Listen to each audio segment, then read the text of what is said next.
Una carretera iluminada por la luna.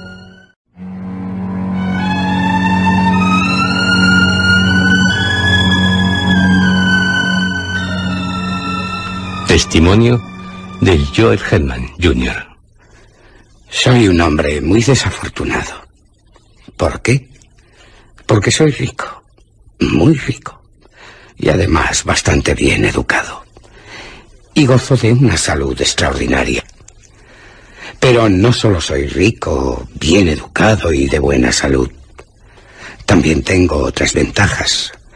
Ventajas generalmente muy valoradas por quienes las disfrutan. Codiciadas por cuanto las desean. Suelo decirme que si tales cualidades me hubieran sido negadas, sería menos infeliz. Porque pienso, el contraste entre, digamos, mi vida exterior e interior, no exigiría continuamente una atención que resulta ingrata. Bajo la tensión de la privación y la necesidad del esfuerzo, podría olvidar en ocasiones el oscuro secreto, cuya explicación él mismo hace inevitable. Una explicación, por cierto, siempre misteriosa. ¿Quién soy? Soy el hijo único de Joel y Julia Hedman. Joel, mi padre, fue un rico hacendado, y Julia, mi madre, una mujer muy hermosa, bien dotada, a la que estuve muy ligado, apasionadamente ligado, por lo que ahora sé que fue una devoción celosa y exigente. El hogar familiar se encontraba a unas cuantas millas de Nashville, en Tennessee. La casa, irregularmente construida, no se la podía definir arquitectónicamente. Era amplia. Estaba algo apartada de la carretera. La engalanaba un parque de grandes árboles.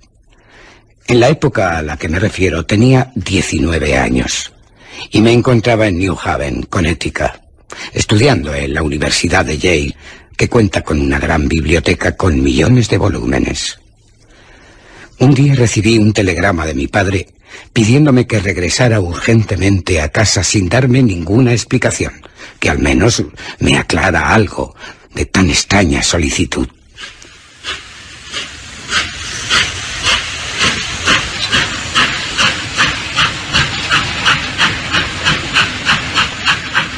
Partí inmediatamente con dirección a casa en el primer tren que pasaba por Nashville. No dejaba de preguntarme qué habría ocurrido, porque tenía que haber ocurrido algo muy grave para que mi padre me pidiese que volviera a casa. Pero, ¿qué?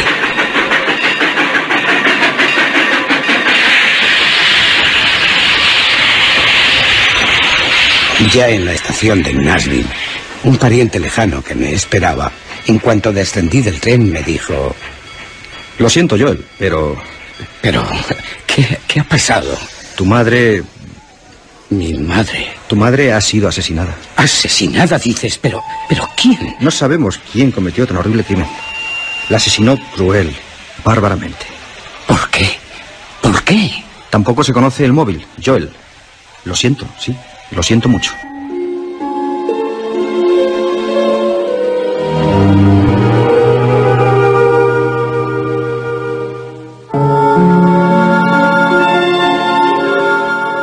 Las circunstancias fueron las siguientes. Mi padre se había trasladado a Nashville con el propósito de volver al día siguiente por la tarde. Pero algo le impidió llevar a cabo el negocio que tenía entre manos, por lo que regresó esa misma noche, antes del amanecer. Explicó en su testimonio al juez: No tenía llave del cerrojo, pero como aún no había amanecido, sabiendo que los sirvientes dormían y no deseando despertarles, me dirigí a la parte trasera de la casa. Lo hice sin ningún propósito especial. La verdad es que a aquellas horas no sabía qué podía hacer. Al doblar una esquina, oí el ruido de una puerta que se cerraba con suavidad y vi, apenas claramente debido a la oscuridad, la figura de un hombre que entre los árboles desapareció de inmediato. Corrí tras él, Estaba convencido de que tal intruso era alguien que acababa de visitar clandestinamente a una sirvienta. Pero la persecución resultó infructuosa. Así que entré en la casa por la puerta que había dejado abierta aquel individuo.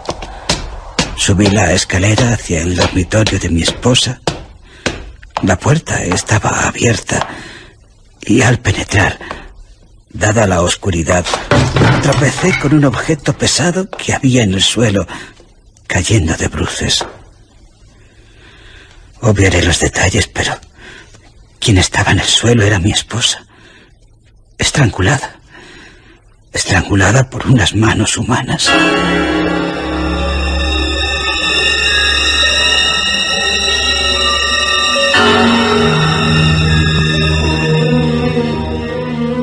El móvil no había sido el robo, porque no faltaba nada en casa. Los sirvientes declararon no haber oído ningún ruido. Y salvo las horribles marcas que el asesino dejó en la garganta de mi madre, no se encontró otro rastro del criminal. Nunca. Ojalá pudiera olvidar aquellas huellas. Dejé de estudiar para permanecer junto a mi padre, que, como es de suponer, estaba muy cambiado. Mi padre siempre con un carácter tranquilo, sereno. Y ahora es como si hubiera caído en un profundo abatimiento. Tan profundo que nada parece llamar su atención. Aunque eso sí, cualquier ruido, de una pisada, de un portazo, despierta en él un gran desasosiego. ¿Recelo? Sí, eso debe ser. Mi padre recela. Se sobresalta notoriamente por cualquier cosa. Se pone pálido y luego recae en una apatía melancólica cada vez mayor. Seguro que sufre lo que llaman una tremenda tensión nerviosa, una crisis nerviosa. Por lo que a mí respecta, era entonces mucho más joven, y eso significa el poder enfrentarse a tales situaciones de forma distinta, con más fuerza. En la juventud hay un bálsamo para cada herida. Ah, si pudiera estar de nuevo en aquella tierra encantada, la de Galat. No estaba habituado al dolor, así que, por expresarlo de alguna manera, no sabía cómo medir su intensidad, cómo valorar mi aflicción. No podía apreciar claramente la potencia de aquel terrible impacto.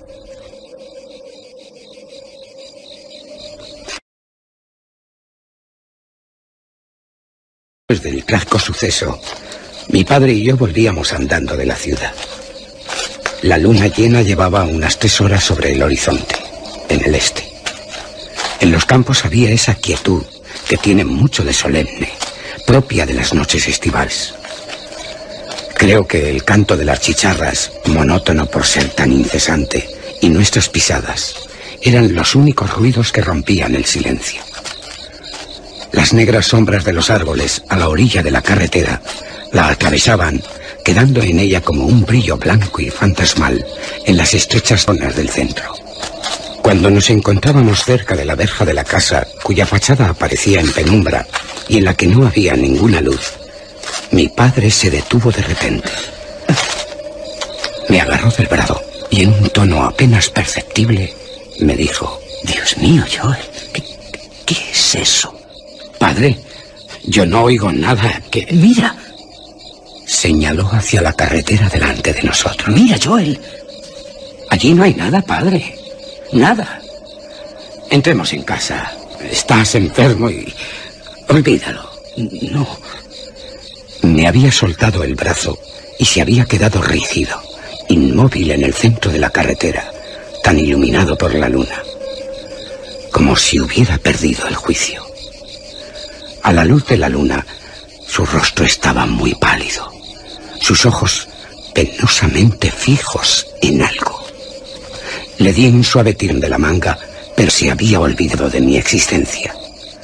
Y al rato, mi padre comenzó a retroceder, paso a paso, pero sin apartar la vista de lo que veía o de lo que creía ver. Di media vuelta para seguirle, pero me quedé inquieto. Estaba indeciso. ¿Tuve miedo? No recuerdo ningún sentimiento de miedo, a no ser que un frío repentino pueda tomarse como una manifestación física del miedo. Sentí como si un viento helado hubiera rozado mi rostro, como si envolviera todo mi cuerpo. Hasta lo sentí en mis cabellos, que los revolvió. En aquel momento, mi atención fue atraída por una luz que apareció repentinamente en una de las ventanas del piso superior de la casa. Uno de los sirvientes que despertó, no se sabe por qué premonición misteriosa, inexplicable, obedeciendo a un impulso que nunca pude comprender, había encendido una lámpara. Cuando me volví para buscar a mi padre, había desaparecido. En todos estos años, no se ha sabido nada de él. Ningún rumor de su destino ha atravesado la frontera de la conjetura desde el reino de lo desconocido.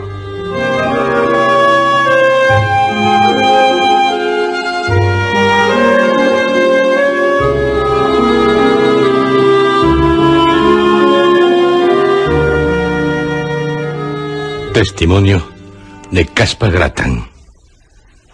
Hoy estoy vivo. Mañana en esta habitación habrá algo. Una forma fría de arcilla que mostrará lo que he sido durante mucho tiempo. Si alguien levanta el paño que cubrirá el rostro de una cosa desagradable, únicamente será para dar satisfacción a su malsana curiosidad. Otros, no me cabe duda, aún irán más lejos, acabando por preguntar ¿quién era ese? En estas notas ofrezco la única respuesta que soy capaz de dar. Caspar Grattan. Soy Caspar Grattan. Eso, pienso, debería ser suficiente. Tal nombre ha cubierto mis pequeñas necesidades durante más de 20 años.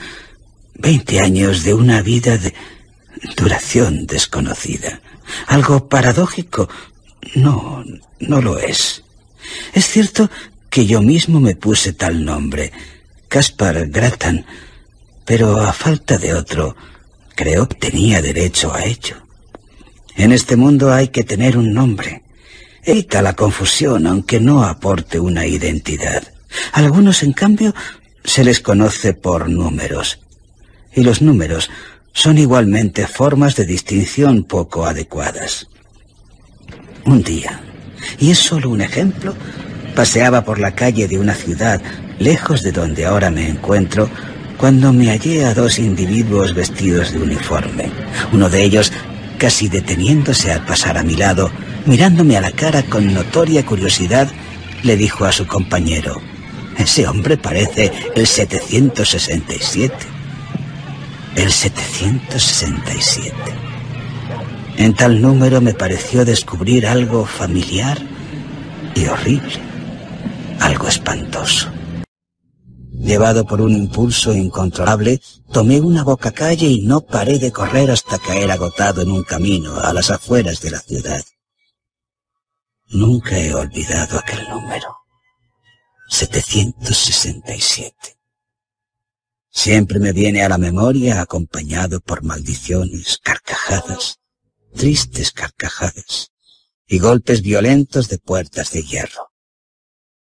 Por eso creo que un nombre, aunque sea uno mismo quien se lo ponga, es mejor que un número. En el registro del campo del alfarero, alfarero con mayúscula, ya me entienden, pronto tendré los dos, Caspar Grattan y el 767, toda una gran riqueza. A quien encuentre estas notas, le ruego que tenga cierta consideración. No es la historia de mi vida. No tengo capacidad, porque me está negada, para dejar una historia acerca de mi existencia. Esto no es más que una relación de recuerdos rotos y aparentemente, solo aparentemente, inconexos. Algunos de ellos tan claros y tan ordenados como los brillantes de un collar. Pero otros, remotos, confusos y extraños, presentan todas las características de los sueños carmesí con espacios en blanco y en negro, y también con el fulgor, con el resplandor de aquellarres candentes en medio de una gran desolación. Situado en los límites de la eternidad, me doy la vuelta para echar un último vistazo a la tierra y a mi pasado, a lo que fui, a lo que hice hasta llegar aquí. Hay tras de mí 20 años de huellas claras, inconfundibles, impresiones de pies sangrantes, y el trazado continúa por caminos de pobreza y dolor, tortuosos y poco seguros, como los de alguien que se tambalea aportando una gran carga. Ah, la profecía que el poeta hizo sobre mí. Remoto, sin amigos, melancólico, lento. ¡Qué profecía más admirable! Espantosamente admirable. Retrocediendo más allá del principio de tal discurrir doloroso, esta epopeya de sufrimiento con episodios de pecado, apenas puedo ver algo con claridad. Todo sale de una nube. Cubre 20 años, solo cubre 20 años mi trazado existencial, pero sin embargo soy un anciano. Nadie recuerda su nacimiento. Si no se lo cuentan, nada puede saber sobre él. Pero mi caso es diferente. ¿Por qué? Porque la vida llegó a mí con las manos llenas y me otorgó todas mis facultades y poderes. De mi existencia previa no sé más que otros, porque todos balbucean insinuaciones que pueden ser recuerdos o sueños. Solamente sé que mi primera sensación de conciencia lo fue de madurez y en cuerpo y alma, una sensación aceptada sin sorpresa o aprensión. Me encontré caminando por un bosque, casi desnudo, doliéndome terriblemente los pies, muy fatigado y con mucha hambre. En una granja a la que me acerqué, pedí comida que me fue dada tras preguntárseme mi nombre. ¿Mi nombre? No lo sabía, aunque sí que todos tienen un nombre. Me retiré azorado, y al llegar la noche busqué un refugio en el bosque en el que me dormí. Al día siguiente alcancé una gran ciudad cuyo nombre no diré, como tampoco citaré otros incidentes de la vida que ahora está a punto de concluir, una vida de peregrinaje continuo, siempre rondada por una imperante sensación de delito en el castigo del mal y de terror en el castigo del delito. No sé si podré dejarlo manifestado en estas notas. ¿Dónde viví? Parece que viví cerca de una gran ciudad, siendo un colono próspero, casado con una mujer a la que amaba apasionadamente, aunque desconfiaba de ella. Tuvimos, creo, un hijo de notable talento, un hijo brillante, emprendedor. Para mí, ciertamente, se trataba de una figura vaga, nunca bien definida y frecuentemente fuera de escena. ¿Qué ocurrió? En una noche trágica, desafortunada, se me ocurrió poner a prueba la fidelidad de mi mujer. Lo hice de una forma vulgar, harto conocida por cuantos leen literatura histórica, de ficción. ¿Qué hice? Fui a la ciudad después de decirle a mi esposa que no regresaría hasta el día siguiente por la tarde. Pero lo que hice fue regresar antes del amanecer, dirigiéndome a la parte trasera de la casa, con la intención de entrar por una puerta a la que había dejado rota su cerradura y con el deseo de que nadie me viera. La puerta la había dejado encajada, en realidad no cerraba, pero al acercarme oí otra puerta que se abría y se cerraba con suavidad y vi a un hombre que salía sigilosamente de la casa. Salté sobre él con el propósito de asesinarlo, pero desapareció. Desapareció sin que tuviera ni la oportunidad de identificarle. No sé, ni aún ahora consigo convencerme de que en verdad se tratara de un ser humano. Pero entonces, loco de celos, furioso, ciego y lleno de todas las más burdas y elementales pasiones de quien se considera humillado en su hombría, Entré en la casa, subiendo precipitadamente la escalera que conducía a la habitación de mi mujer. La habitación estaba cerrada, pero también había estropeado la cerradura de la puerta del dormitorio de mi mujer, así que no me resultó nada difícil entrar en él. Reinaba en la habitación una gran oscuridad, pero al momento me encontraba junto al lecho que tanteé con las manos. El lecho estaba vacío, revuelto, pero vacío. Estará abajo. Sí, eso es. Mi esposa estará abajo, aterrada. Ha descubierto mi presencia y se oculta. Con el propósito de buscarla, me di la vuelta para salir de la habitación.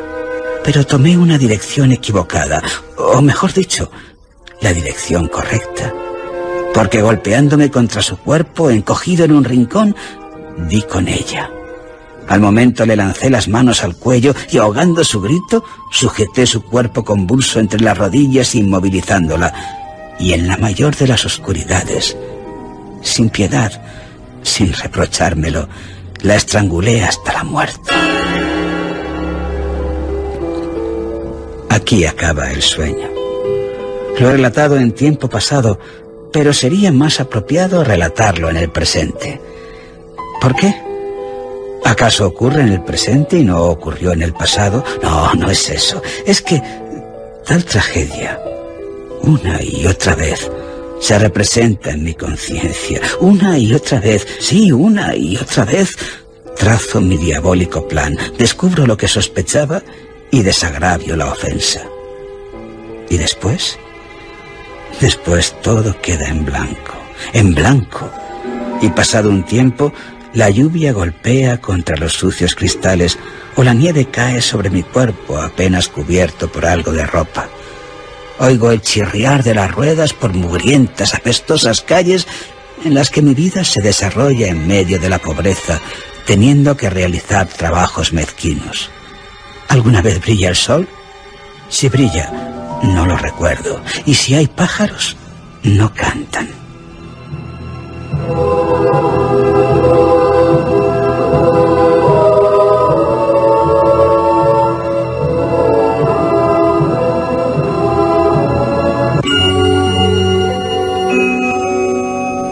Hay otro sueño, otra visión de la noche. Estoy de pie, entre sombras, en una carretera iluminada por la luna llena. Sé que hay alguien más presente en el lugar, pero no sé quién. Entre la penumbra de una gran mansión, percibo el brillo de ropas blancas. Es cuando la figura de una mujer aparece frente a mí en la carretera. Mi esposa. Mi asesinada esposa. La muerte se refleja en su rostro y esas señales en su garganta. Tiene los ojos clavados en los míos con una gravedad infinita. No es reproche, ni odio, ni amenaza. No es algo tan terrible como el reconocerla. Ante tal aparición horrible, retrocedo sobrecogido, aterrado, con un terror que ahora también me asalta. No puedo, no me es posible emplear correctamente las palabras. Estas no expresan lo que quiero expresar. Pero ahora ya estoy tranquilo y no hay más que contar. El incidente acaba donde empezó, en la oscuridad, en la duda. Sí, de nuevo logro dominarme, ser dueño de mi alma. Pero no se trata de un respiro, sino de otra fase de la expiación. Mi penitencia constante solo es mutable en su aspecto, y una de sus variantes es la tranquilidad. Mi condena es perpetua, al infierno para siempre. Un castigo absurdo, un castigo elegido por el culpable. Pero hoy mi plazo expira.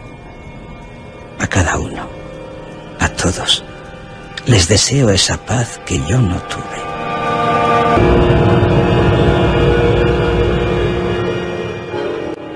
Testimonio de la difunta Julia Hetman.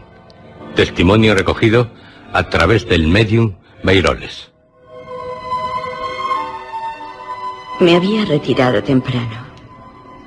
Casi al momento de acostarme, caí en un sueño apacible, pero del que acabé despertando con una gran sensación de peligro.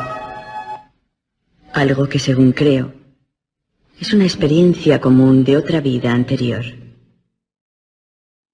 Pese a estar convencida de que tal sensación no tenía ningún sentido, no lograba liberarme de ella. Mi esposo, Joel Hedman, estaba ausente, de viaje. Se había ido a Nashville y los sirvientes dormían en otra ala de la casa. Algo normal que hasta entonces no me había causado ninguna preocupación. Sin embargo, entonces, aquel extraño terror me resultó insoportable. Venciendo mi espanto, me incorporé en la cama y encendí la lámpara de la mesilla. Pero la luz no me tranquiliza, no me alivia, sino todo lo contrario. Es como si la luz haya añadido más peligro. Pero, ¿qué peligro? Tal vez su resplandor se vea por debajo de la puerta, revelando mi presencia en la habitación, revelándole a cualquier cosa maligna que esté acechando fuera del dormitorio. Los que estáis vivos, sujetos a los horrores de la imaginación, os daréis cuenta de qué monstruoso miedo debe de ser ese que en la oscuridad busca seguridad contra las existencias malévolas de la noche. Es como batirse cuerpo a cuerpo con un enemigo invisible. Es la estrategia de la desesperación. Sí, eso es lo que es. Y solo eso, la estrategia de la desesperación. Después de apagar la luz, me refugié en las sábanas, tapándome con ellas hasta la cabeza. Temblé en silencio, no podía gritar, ni rezar. Puede que en tal estado permaneciese durante horas, o al menos así decís los vivos, porque entre nosotros no hay segundos, ni minutos, ni horas. El tiempo no existe. Después,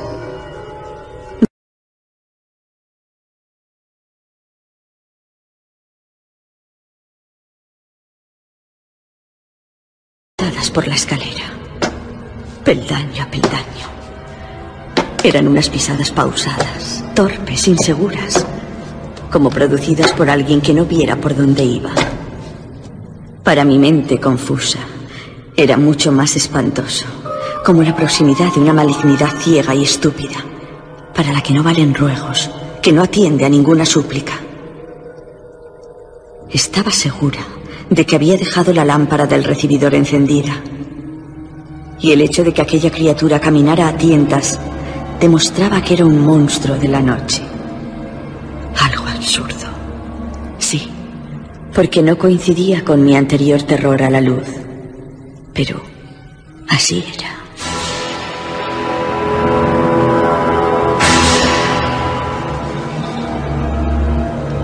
El miedo no tiene cerebro. El miedo es estúpido, cretino, idiota. El observador sombrío que contiene y el cobarde consejo que susurra no guardan relación. Nosotros, que hemos entrado en el reino del terror, que permanecemos ocultos en el crepúsculo eterno, rodeados por las secuencias de nuestra vida anterior, invisibles incluso para nosotros mismos y para los demás, y que sin embargo nos escondemos desesperados en lugares solitarios. Lo sabemos muy bien. Anhelamos hablar con nuestros seres queridos y sin embargo estamos mudos y tan temerosos como ellos de nosotros. A veces este impedimento desaparece. La ley queda en suspenso. Por medio del poder inmortal del amor, o del odio, logramos romper el hechizo. Es cuando aquellos a los que avisamos, consolamos o castigamos, logran vernos. ¿Qué forma adoptamos? Lo desconocemos. Solo sabemos que sea cual sea nuestra forma, aterroriza, asusta a aquellos que más deseamos reconfortar y de los que más anhelamos ternura y compasión. Perdonad, os lo ruego, este paréntesis, un tanto inconsecuente, de lo que una vez fue una mujer. Vosotros que nos consultáis de este modo imperfecto, no comprendéis. ¿Por qué? Porque hacéis preguntas absurdas, sí, absurdas, sobre cosas desconocidas o sobre cosas prohibidas. La mayor parte de lo que sabemos y podríamos deciros no tiene ningún sentido para vosotros. Debemos comunicarnos con vosotros por medio de una inteligencia balbuciente en aquella pequeña zona de nuestro lenguaje que vosotros sabéis hablar. ¿Qué es lo que creéis? ¿Que somos de otro mundo? ¿De otro mundo? No, no lo somos. No conocemos otro mundo que no sea el vuestro. Aunque para nosotros no exista ya ni la luz del sol, ni la sensación de calor, ni la música, ni las risas, ni el canto de los pájaros, ni tampoco la compañía.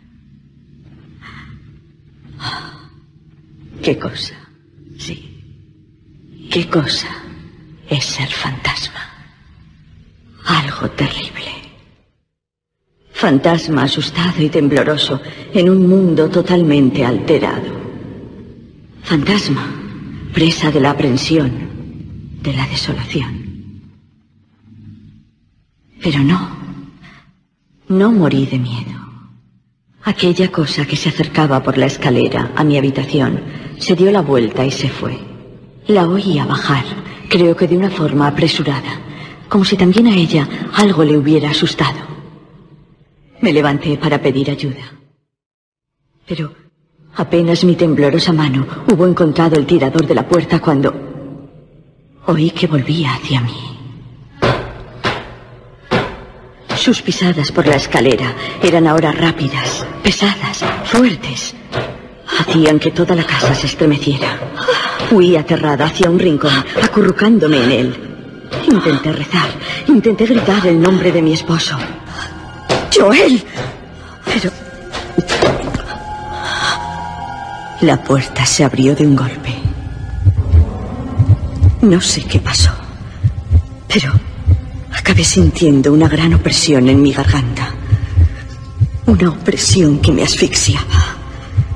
Mis brazos sin fuerzas, lánguidos, golpearon algo que me arrastraba. Y noté que la lengua se me escapaba por entre los dientes. Y pasé a esta vida. No, aún no sé, y puede que no lo sepa nunca lo que ocurrió.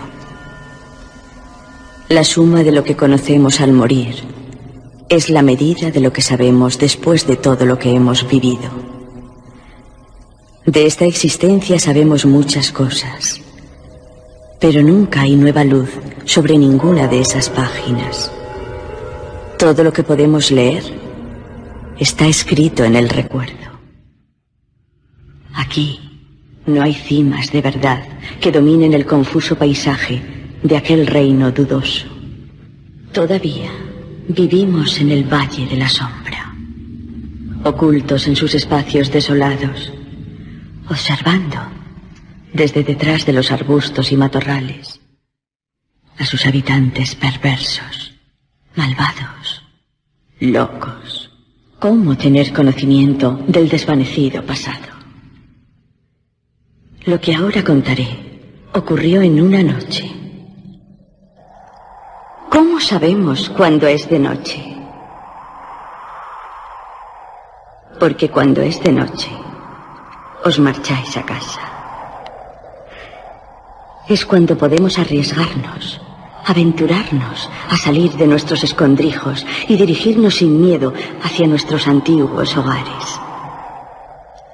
Asomarnos por sus ventanas, incluso entrar en ellos.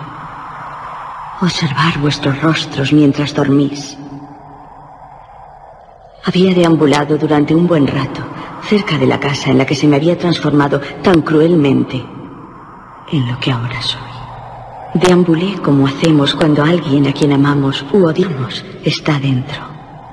Había buscado, inútilmente, alguna forma de manifestarme, algún modo de hacer que mi existencia, mi gran amor y mi gran pena fueran captados tanto por mi esposo como por mi hijo. Si dormían, siempre se despertarían, o si en mi desesperación me atrevía a acercarme a ellos una vez despiertos, lanzarían hacia mí sus terribles ojos, ojos vivos, aterrorizándome con las miradas que yo deseaba y apartándome de mi propósito. En tal noche los ando sin éxito, y a la vez con temor de encontrarlos. No estaban en la casa, ni en el jardín, ni en la casa ni en el jardín iluminado por la luna. Porque aunque hemos perdido el sol para siempre, todavía nos queda la luna, completamente redonda o imperceptible. A veces brilla por la noche, a veces de día, pero siempre sale y se pone como en la otra vida. Desde el jardín me fui acompañada por la luz blanca y el silencio hasta la carretera. Triste, sin plantearme ninguna dirección. Dios mío, Joel, ¿qué es eso? De repente oí la voz de mi esposo, lanzando exclamaciones de sorpresa, y la de mi hijo, que procuraba tranquilizarle. Pero, padre, yo no oigo nada que... Mira. Allí estaban, a la sombra de unos árboles, muy cerca de mí, mirándome mi esposo, porque al fin me vio. Al advertir tal sensación, mi miedo desapareció como un sueño cruel. El hechizo de la muerte estaba roto. El amor había vencido a la ley. Loca de alegría, grité. Debí de haber gritado. Me ve. Me comprende. Mira, Joel. Allí no hay nada, padre. Nada. Entremos en casa. Estás enfermo y... olvídalo. No. Aunque tratando de controlarme, avancé hacia mi esposo, sonriente, consciente de mi belleza, deseando arrojarme en sus brazos, consolarle con las más tiernas y cariñosas palabras, y con la mano de mi hijo entre las mías. Siento como si un viento helado me envolviera. Proferí palabras que sirvieran para unir a los vivos y a los muertos.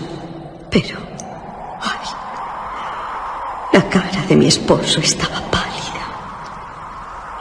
Pálida de terror. Me miraba como un animal acorralado.